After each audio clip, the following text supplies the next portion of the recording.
Excuse po. Tuloy na po natin ang ating pagigisa. Yung ating pong minarinig kanina. So, tuloy na po natin. Ito, nagiinit na po ako ng kawali. Bali, dito ko na rin po yan sa pinagsangkotsahan ko po ng karne. Ito po. Bali, ito po ang ating karne. Nagayat na rin po ako ng sibuyas at bawang. So, lagay na po natin.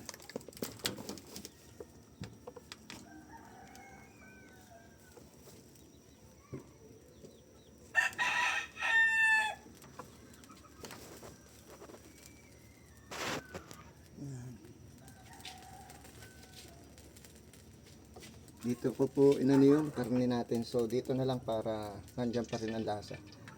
Ang maganda po sana nito, star margarine or butter po ang ating pagigisahan. So wala tayong available na butter. So ayan na lang po. Isang piraso ang butter po. Masarap po sana kung sa butter natin igigisa.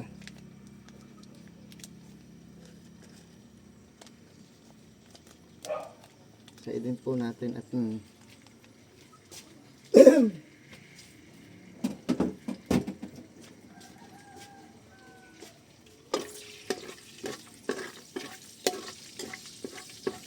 para nandito na rin po ang lasa ng ating panoorin niyo po, sandali lang po.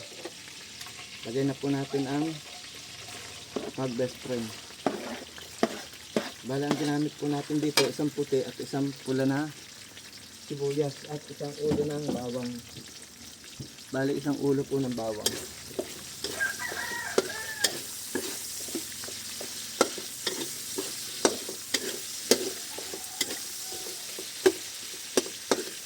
Palalabasin lang po natin ang aroma.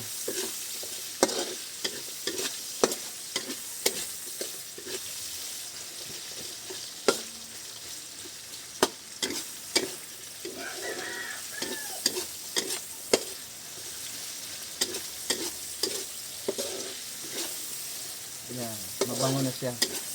Labas na ang kanyang aroma. So, ayan ang hudyat na pwede na natin ilagay ang ating ampalaya. Kailangan po sinugasan nyo ng ayos yung ating ampalaya dahil nga po binabad natin sa tubig na may asin. Baka po umalot ang ating ampalaya.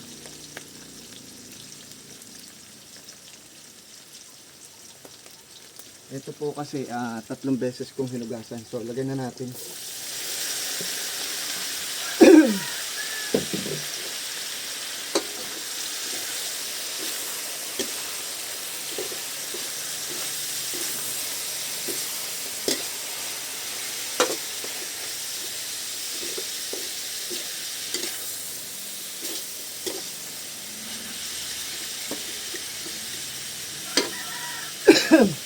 Excuse po.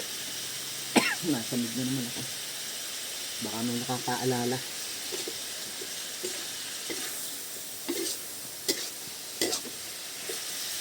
Yan. Sabi po, wag daw haluin ng haluin at lalo lalabas pa ang pait. Ang palaya nga po yan, kaya may pait. So, lagay na natin ang ating karne.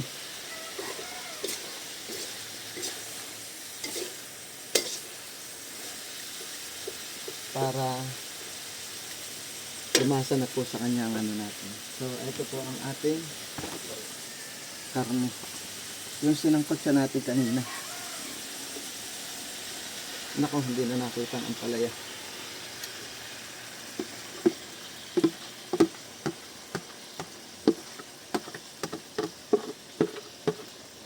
Naging design na lang ang ampalaya.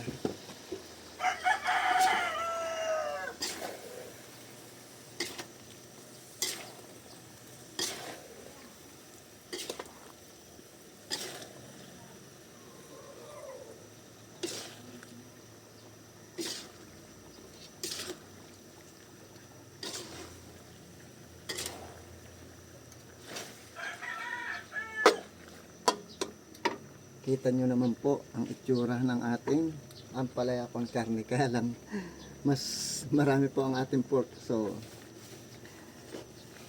goods naman po yun. Aapat kasi yung nabiling ampalaya. So, ayun na lang po ang aking nilagay dito.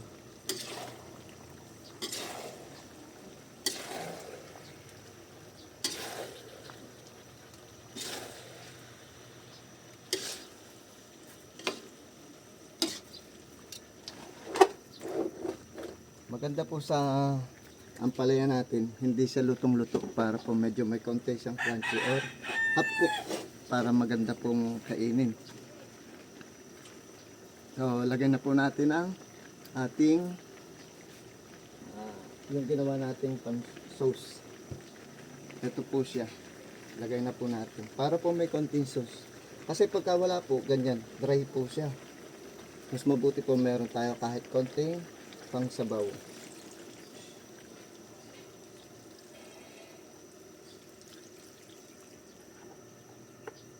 Yan. Kasi po, sa katulad nga po namin, nagsebo na. Katulad nga po namin construction worker, kailangan talaga may pambawag sa kanin. Mawawala naman po ito kasi lalapot yan.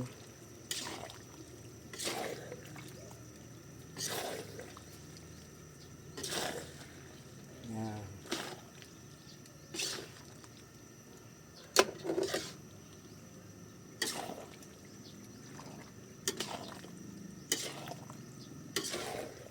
Yan po ang ating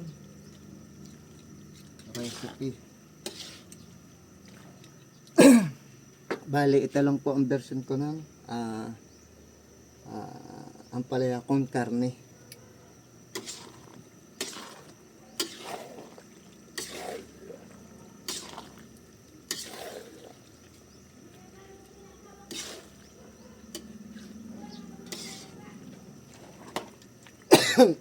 Excuse.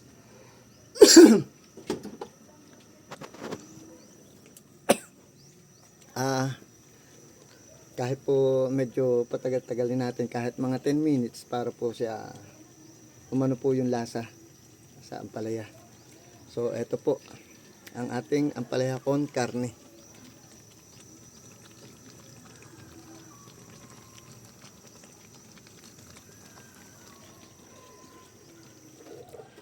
Yan po ang ating recipe ngayon.